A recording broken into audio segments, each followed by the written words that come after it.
CDSL का profit गिरा, फिर भी नंबर कमजोर क्यों कहे जा रहे हैं? क्या कंपनी की ग्रोथ स्लो हो रही है या फिर कुछ छुपा है इन नंबर्स के पीछे? तो चलिए आज सीडीएसएल की Q3 नंबर डिटेल में समझते हैं।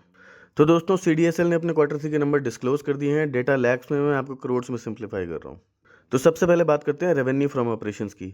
पिछले क्वार्टर में कंपनी का रेवेन्यू था 318 करोड़, पिछले साल 278 करोड़ और इस क्वार्टर में 304 करोड़।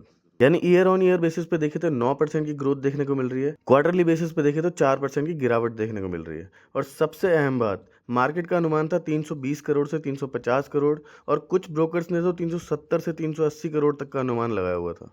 मतलब साफ है, रेवेन्यू आया है लेकिन बिलो एस्टिमेट। तो चलिए अब बात कर लेते हैं एक्सपेंसेस की।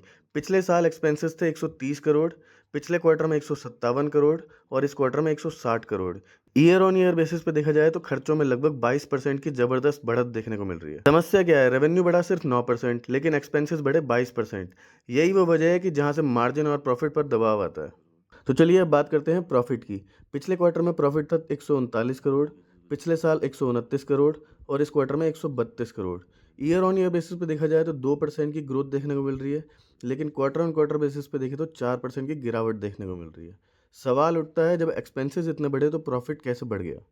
तो चलिए बात है अदर इनकम पे। यहीं आता है असली ट्विस्ट। पिछले साल अदर इनकम थी 20 करोड़, इस क्वार्टर में 29 करोड़, करीब 9 से 10 करोड़ का एक्स्ट्रा सपोर्ट। तो दोस्तों अगर अदर इनकम नहीं होती तो प्रॉफिट फ्लैट या गिरता हुआ नजर आता। यानी प्रॉफिट की ग्रोथ ऑपरेशनल नहीं बल्कि नॉन ऑपरेशनल है।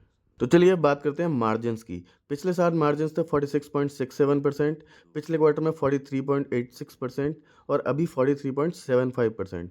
मार्जिन्स में भी साफ गिरावट देखने को मिल रही है और फिलहाल कोई भी रिकवरी नहीं दिख रही है। तो चलिए अब बात करते हैं ईपीएस की। ईपीएस इस क्वार्टर में 6.38, पिछले क्वार्टर में 6.71 और पिछले साल 6.23। ईपीएस भी क्वार्टरली बेसिस पर कमजोर दिखाई दे रहा है।